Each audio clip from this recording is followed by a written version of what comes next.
नमस्कार, news one India देख रहे हैं आप। मैं हूं आपके साथ पूजा अग्रवाल और आप सभी का बुलेटिन में स्वागत है। शुरुआत करेंगे खबरों के साथ। मेरठ में एटीएस ने सेना के जवान को AK-47 के 70 कारतूस के साथ गिरफ्तार किया। एटीएस उसे लेकर जाने लगी तो वो छुड़ाकर भाग गया और अपनी कार में बैठ गया। उसने टीम पर कार चढ़ाकर भागने की कोशिश भी की, लेकिन एटीएस ने घेराबंदी कर उसे दबोच लिया। आरोपी अपने दोस्त को कारतूसों की डिलीवरी देने जा रहा था। उसकी पहचान मेरठ के गांव नंगली आजड़ निवासी राहुल के रूप में हुई है। वो महाराष्ट्र के अहमदनगर में सिटी बटालियन के ट्रेनिंग सेंटर पर तैनात है। एटीएस मोबाइल की कॉल डिटेल खंगाल रही है ताकि इस कड़ी से जुड़े अन्य आरोपियों तक पहुंचा जा सके। फिलहाल एटीएस ने आरोपी के खिलाफ पल्लवपुरम थाने में आर्म्स एक्ट की धाराओं में मुकदमा दर्ज किया है। एटीएस ने बताया कि मुखबिर की सूचना पर मंगलवार को दिल्ली हरिद्वार बाईपास मोदीपुरम चौकी फ्लाईओवर के नीचे चेकिंग कर रहे थे। इसी दौरान हुंडई वेन्यू कार की चेकिंग की गई। कार में राहुल के पास से AK-47 राइफल के 70 प्रतिबंधित कारतूस बरामद हुए। पूछताछ में राहुल ने बताया कि वो 2013 में फौज में भर्ती हुआ था और अभी आर्मी में कांस्टेबल है। वो 9 जून को 30 दिन की छुट्टी पर घर आया था। मेरठ में एटीएस की छापेमारी से हड़कंप मचा है। सेना के एक जवान को एटीएस ने गिरफ्तार किया है। सेना के जवान के पास से AK-47 के 70 कारतूस बरामद किए गए हैं। कारतूसों की बड़ी खेप सेना के जवान के पास थी और सप्लाई करने के लिए मेरठ के थाना पल्लवपुरम क्षेत्र में पहुंचा था। सवाल ये खड़ा होता है कि सुरक्षा को लेकर के जिस तरह से सेना के लिए ट्रेनिंग दी जाती है, तैयार किया जाता है, फायरिंग रेंज पर ले जा करके फायरिंग कराई जाती है, लेकिन सेना का जवान कारतूसों को इकट्ठा करके लंबी खेप इकट्ठा करने के बाद अलग अलग जगह सप्लाई करने के लिए पहुंचता था। मेरठ के थाना पल्लवपुरम क्षेत्र में देर रात एटीएस ने सेना के जवान को गिरफ्तार किया है। महाराष्ट्र के अहमदनगर में इस वक्त जो जवान है वो तैनात है। एटीएस ने उसे धर दबोचा है। 70 कारतूस मौके से बरामद किए हैं। एक कारतूस की कीमत 1500 रुपए बताई जा रही है। सूत्रों की माने तो 1500 रुपए में सेना का जवान कारतूसों को सप्लाई करता था। सवाल ये खड़ा होता है कि पश्चिम उत्तर प्रदेश के अंदर AK-47 किसके पास है, किसके लिए ये जो कारतूस हैं सप्लाई किए जा रहे थे। राष्ट्रीय सुरक्षा को लेकर के बड़े सवाल खड़े हो रहे हैं कि सेना का जवान किस तरह से कारतूस इकट्ठा करने के बाद सप्लाई करने के लिए पहुंचता है और एटीएस धर दबोच देती है। मेरठ से अतुल शर्मा की report, news one India. Meerut में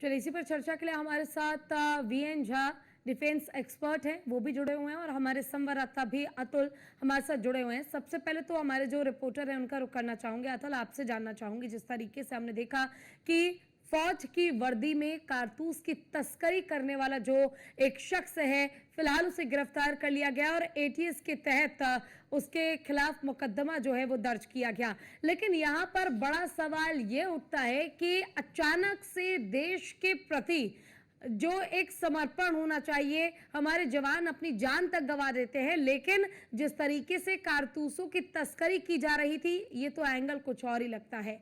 क्या फिलहाल अपडेट इस मामले में कुछ निकल कर आया अभी? देखिए, एटीएस ने जिस तरह से देर रात छापेमारी की है, छापेमारी में जवान को गिरफ्तार किया है और जवान के पास से 70 कारतूस बरामद किए हैं। सवाल ये खड़ा होता है कि राष्ट्रीय सुरक्षा को लेकर के हम देश के लिए, वतन के लिए, अपनी जान गंवाने के लिए हर कोई तैयार रहता है, लेकिन एक जवान अहमदनगर में पोस्टिंग होने के बावजूद और फायरिंग रेंज पर जाता है। फिलहाल अगर पूछताछ की बात की जाए तो एटीएस की तरफ से पूछताछ में स्पष्ट हुआ है जो जवान है वो फायरिंग रेंज से जो कारतूस है उनको चुरा करके अपने पास रखता था और उसके बाद मेरठ के और आसपास के जिलों में उनको सप्लाई करता था। सवाल ये खड़ा होता है, सबसे बड़ा सवाल ये है कि AK-47 पश्चिम उत्तर प्रदेश में कौन रखता है, किसके पास ये पर्सनल हथियार है, जबकि अगर कहा जाए तो AK-47 आम आदमी के रखने के लिए अनुमति नहीं है। लेकिन लगातार अगर बात की जाए, जो सेना का जवान है 1500 रुपए में कारतूस सप्लाई करता था। एक कारतूस की कीमत 1500 रुपए बताई जा रही है और उसी के साथ साथ सबसे बड़े सवाल ये निकलकर सामने आ रहा है कि एक देश भावना रखने वाले, राष्ट्र पर जान गंवाने वाला एक जवान किस तरह से चोरी करता है और उसके बाद अलग अलग जगहों पर सप्लाई करता है, तस्करी करता है। एटीएस को सूचना लगती है, लंबे समय से मुखबर की सूचना के बाद एटीएस धर दबोचती है। जवान छुट्टी लेकर के घर पहुंचने के लिए रास्ते में पहुंचता है और तस्करी, जो जवान है वो कहीं ना कहीं कारतूसों की तस्करी करने के लिए पहुंचता है, लेकिन एटीएस धर दबोच देती है और उसके बाद गाड़ी में भागने का प्रयास करता है। थाना पल्लवपुरम में मुकदमा दर्ज कराया गया है। पुलिस पूरे मामले की छानबीन कर रही है। बिल्कुल। और देखिए हमारे साथ डिफेंस एक्सपर्ट भी जुड़े हुए हैं। वीरेंद्र झा, आपका बहुत बहुत स्वागत है। आपके पास ही आते हुए ये जानना चाहूंगी आपसे कि ऐसी क्या परिस्थिति हो सकती है या ऐसी क्या सिचुएशन रही होगी कि एक जवान जिन्हें एटीएस की ओर से दबोचा जाता है, AK-47 के कारतूसों का सप्लाई करते हुए उसके कहीं ना कहीं जिस तरीके से सप्लाई किया जा रहा है, तो ये डिफेंस सिस्टम पर भी कई तरह के सवाल खड़े कर देता है कि क्या उनकी भी कोई लापरवाही रही कि इस जवान की ओर से इस तरीके से AK-47 के कारतूस जो है वो चुरा लिए गए, छुपा लिए गए। क्या कहेंगे आप? पूजा, आप मुझे ग्रुप कैप्टन बुला सकते हैं, वही मेरा रैंक था। देखिए, जहां तक इस जवान की बात है तो हम लोग गंगा जल को पूजते हैं, लेकिन गंगा में मेढक भी रहते हैं, इससे हम लोग इनकार नहीं कर सकते हैं। तो ये जो छोटे बहुत हैंडफुल ऑफ पीपल ऐसे होंगे आर्म फोर्सेस में जो कि इस तरह की गद्दारी कर सकते हैं, इस तरह की चोरी कर सकते हैं। और ये जवान, जैसे आपने बताया कि अहमदनगर में ट्रेनिंग सेंटर में था, तो हम लोगों की हर साल में जब हम सेना में होते हैं, हम लोगों की हर साल फायरिंग प्रैक्टिस होती है। और वो जो फायरिंग प्रैक्टिस होती है वो अफसर, जवान, जेसीओ सबों के लिए अलग अलग समय में होते हैं। और उसमें जैसे हम लोगों को, अफसरों को लगभग जितने वेपन हैं वो चलाने की ट्रेनिंग जो है वो रिफ्रेश करनी पड़ती है। तो उसमें लोग जो कारतूस हमें दिया जाता है कि इतने कारतूस दिए गए हैं, ये AK-47 का है, या ये इंसास का है, ये SLR का है, ये कार्बाइन का है, ये पिस्टल्स का है, और गिनती होती है उसकी। जितने कारतूस हमें दिए जाते हैं, फायरिंग के बाद हम उतने कारतूस जो है वहां पे जेसीओ जो ट्रेनिंग में होता है, जो ड्यूटी पे होता है, उसको वापस करते हैं। तो ऑब्वियसली चूंकि ये लाइव कार्ट्रिज लेके आया हुआ है, तो कहीं न कहीं इसका हिसाब जो होगा, दो हिसाब होगा। एक तो ये लाइव कारतूस को हैंडल कर रहा था, डिस्ट्रीब्यूट कर रहा था, या तो ये वहां के आर्मरी में पोस्टेड होगा, या जहां फायरिंग रेंज है वहां पे पोस्टेड होगा, वहां से कारतूस गायब कर रहा था। लेकिन उस कारतूस के बदले जो खाली कारतूस का खोखा होता है वो भी इसके पास में कहीं से आता होगा, जो कि ये वापस करता होगा। नहीं तो इसको सेना वहीं पे दबोच देती है, अपने यूनिट में ही। अगर ये ऐसे 15 या 20 या 100 कारतूस कम देगा तो इसके ऊपर में तो कोर्ट ऑफ इंक्वायरी शुरू हो जाएगी और इसको कोर्ट मार्शल कर दिया जाएगा। तो ऐसा जो ये कर रहा है अकेले नहीं है, इसके साथ में और भी लोग हैं। दूसरी चीज, एक कारतूस का AK-47 जो है कॉन्ट्रैक्ट रेट में इसका दाम लगभग 150 200 के आसपास में आता है। उसको ये 1500 में बेच रहा था, मतलब 10 गुना मुनाफा लेके बेच रहा था। और ये काम ये इसने शायद पहली बार नहीं कर रहा है, ये बार बार कर रहा होगा। तो ये पैसे के लोभ में भी कुछ लोग करते हैं। हालांकि आज के दिन में जो हमारे सैनिक हैं, जो NCO हैं, नॉन कमीशन, उसको भी सैलरी बहुत अच्छी मिलती है। कोई कारण नहीं है उसको इस तरह की धांधली करने के लिए या इस तरह की चोरी करने के लिए। लेकिन कुछ लोग बिके होते हैं। इसका असल नाम क्या है ये मैं नहीं जानता हूँ, लेकिन मेरठ का वो जो एरिया जहाँ पे ये रहता है, वहां पे गैर कानूनी तत्व जो है वो बहुत सारे हैं, ये हम और आप जानते हैं। वहां पे पहले भी सेना के भी ऊपर में और पुलिस के भी ऊपर में फायरिंग हुई है। तो ऑब्वियसली कुछ ऐसे तत्व हैं जिनके पास में कि AK-47 वहां पे है। और आप अगर कुछ एग्जाम्पल ले लें तो देश के बहुत ऐसे कोने हैं जहां पे के छापे मारे गए थे और वहां पे बंदूक और अलग अलग तरह के वेपन निकले थे। केरल में चले जाइए, केरल में तो 3 मस्जिदों पे जो छापे पड़े थे आज से 5-6 साल पहले, वहां पे बहुत सारे असला बारूद निकले थे वहां पे। इस तरह से देश के अलग अलग कोने में ये चीजें हैं, ऐसी गतिविधि चल रही है। हो सकता है कि इसी के लिए वो कारतूस सप्लाई कर रहा हो, और इसके साथ में और भी लोग होंगे, चाहे डायरेक्टली सेना से या फिर बाहर के जो तबके हैं जो उनको खाली कार्ट्रिज जो है वो सप्लाई करते थे, और उस खाली कार्ट्रिज के एवज में ये जो लाइव कार्ट्रिज था ये बेचता था। पूजा जी। बिल्कुल सर, देखिए लेकिन यहाँ पर एक सवाल ये भी मैं आपसे जानना चाहूंगी। देखिए जिस तरीके से ये जवान लगातार कारतूसों की चोरी कर रहा था, और जैसा कि आपने भी जिक्र किया कि जब तक आप एक खाली कार्ट्रिज नहीं देंगे तब तक आप भरा हुआ कारतूस नहीं ले सकते, और आपको ट्रेनिंग के लिए जो कारतूस दिया जाता है उसका पूरा पूरा हिसाब रखा जाता है। लेकिन जब लंबे समय से ये जवान लगातार कारतूसों को सप्लाई कर रहा था, ब्लैक में उन्हें बेचने का काम कर रहा था, तो ऐसा लगता है जैसे इंटरनली भी, अंदर से भी किसी ना किसी का तो सपोर्ट जरूर होगा। अकेले खुद ये कर पाना मुझे नहीं लगता कि संभव होगा, और मुझे नहीं लगता कि देश के किसी भी जवान के लिए ये इतना आसान होगा, क्योंकि बीइंग अ आर्मी ऑफिसर आपके लिए बहुत ज्यादा ये संवेदनशील हो जाता है, बहुत सेंसिटिव हो जाता है कि एक एक कदम आप बहुत फूक कर रखते हैं। लेकिन जब आप भारी मात्रा में कारतूस की चोरी कर रहे हैं तो इसमें आपका सपोर्ट कोई और कर रहा है, यह भी सीधे तौर पर नजर आता है। क्या वाकई इंटरनली कोई सपोर्ट कर रहा होगा? क्या अकेले ये पॉसिबल है इस जवान के लिए?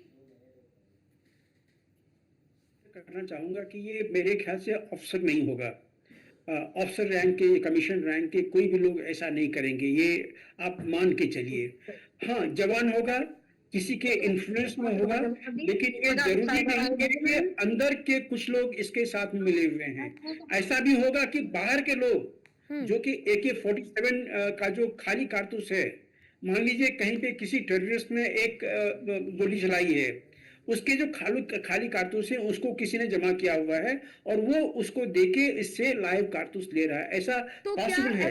माफ कीजिएगा सर, मैं आपको बीच में रोक रही हूँ, लेकिन एक सवाल इस बीच ये भी आता है, जैसा आपने कहा कि हो सकता है कि बाहर से खाली कारतूस का जो खोखा है वो दिया जाता होगा, कार्ट्रिज दी जाती होगी, लेकिन क्या इसकी कोई पहचान नहीं होती कि जवानों के पास जो AK-47 का जो भी वो गोली उनके पास मौजूद है उसकी पहचान बाकियों से अलग हो, कोई ऐसा निशान, कोई ऐसा मार्क को होता हो जिसके जरिए पहचाना जा सके?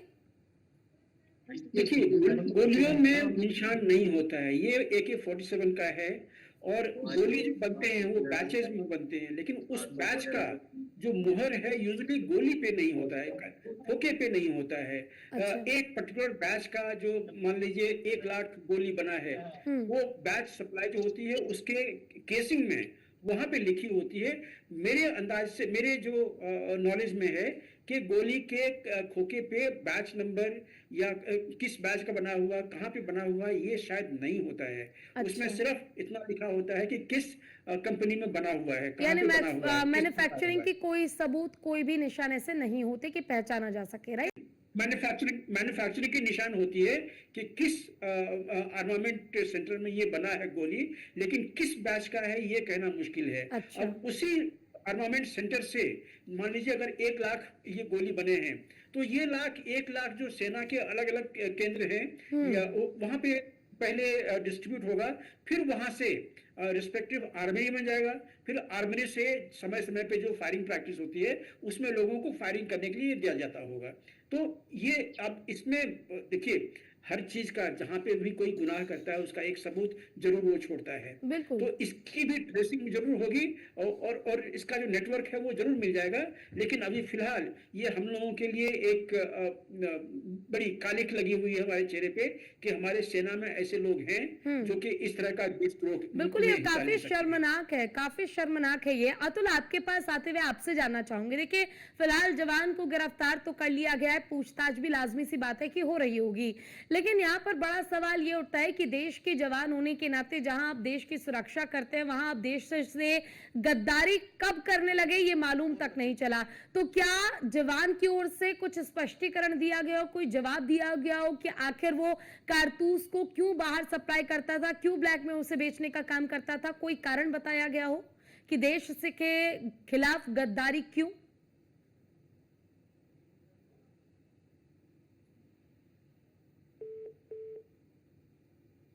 अतुल, क्या आपको मेरी आवाज आ रही है? चलिए दोबारा अतुल के पास आएंगे। सर आपके पास एक बार फिर से मैं आते हुए यही जानना चाहूंगी, जैसा आपने जिक्र किया कि चाहे कोई भी कितना बड़ा अपराधी क्यों ना हो, एक ना एक सबूत जरूर छोड़ता है और उसके आधार पर वो पकड़ा भी जाता है, और कुछ ऐसा ही हुआ है इस जवान के साथ भी। फिलहाल ये पकड़े गए भारी मात्रा में कारतूस के साथ, लेकिन यहाँ पर एक सवाल ये उठता है कि अगर ये बाहर पकड़े गए हैं तो अंदर अब भी इनका एक नेटवर्क जो इन्होंने बनाया होगा वो सक्रिय होगा, तो क्या ये समझा जाए कि बाहर इन्हें गिरफ्तार करने के बाद भी उस पर कोई असर नहीं पड़ने वाला है और अंदर से सप्लाई जो है ठीक वैसे ही किया जाएगा? दूसरा सवाल ये रहेगा कि क्या जब इस प्रकार के मामलों का खुलासा होता है तो कोई ऐसा स्ट्रॉन्ग तरीका नहीं है या कोई ऐसा प्रबंध नहीं है जिसके जरिए तस्करी को रोका जा सके, जिसके जरिए पैनी नजर एक एक जवान पर रखा जा सके, उनको जो हथियार उपलब्ध कराए जा रहे हैं, उनको जो कोके दिए जा रहे हैं, इन पर भी पैनी नजर रख पाए? यानी पूरा एक ब्यौरा एक जवान से रिलेटेड उनके पास क्या है, कब, कैसे, क्यों, कहा, तमाम जानकारी उनके पास रहे। जी पूजा, आपने बड़ा सेंसिटिव सवाल पूछा है। मैं थोड़ा सा केयरफुली इसको जवाब दूंगा क्योंकि किसी पे आक्षेप में नहीं लगाना चाहूंगा। देखिए, जो मैंने आपको बताया था कि कारतूस जो यूज होते हैं फायरिंग रेंज में वो वापस आते हैं, वो और जितने नंबर में आपने दिए थे उतने नंबर में खाली कारतूस जो खोखा उसका होता है वो वापस आता है। लेकिन जहां पे ये जवान, यही जो जो मेरठ का जो जवान है, जहां पे ये कारतूस जमा करता होगा, अगर वहां भी एक ऐसा व्यक्ति है जो कि कम नंबर में जो कारतूस दिया गया, मान लीजिए उसको 100 दिया गया था, इसने सिर्फ 95 इसने जमा किए और कहा कि 5 जो है वो नहीं मिला, हमें खोखा इसका नहीं मिला। तो कुछ लोग अंदर के होते हैं जो कि एक तो ऐसे स्थिति में रियली हेल्प करने की कोशिश करते हैं, क्योंकि ये कोर्ट मार्शल का ऑफेंस है। अगर और ये हम लोग भी देखते हैं कि जब हम लोग गोली चला रहे होते हैं, जब जितनी जो जो रिकॉल होती है बंदूक की, उसमें कुछ कारतूस जो होता है, कभी कभार एक आध जो होता है वो कहीं मिसप्लेस हो गया, वो हमें नहीं मिलता है। और हम ये मान के, हम लोग चूंकि ऑफिसर्स हैं, हम लोग ये मान के चलते हैं कि जब वहां पे सारी चीजें जब हटाई जाएंगी। देखिए, जिस तरीके से आपने विस्तार से जानकारी दी, ये काफी इंफॉर्मेटिव है और मैं उम्मीद करती हूँ कि इस मामले में सख्त कार्रवाई होकर जवान के खिलाफ एक्शन लिया जाए ताकि आगे ऐसा कभी भविष्य में ना हो। फिलहाल आपका बहुत बहुत शुक्रिया कि आपने अपना कीमती समय हमें दिया और हमारे साथ जुड़े, तमाम जानकारी आपने साझा की।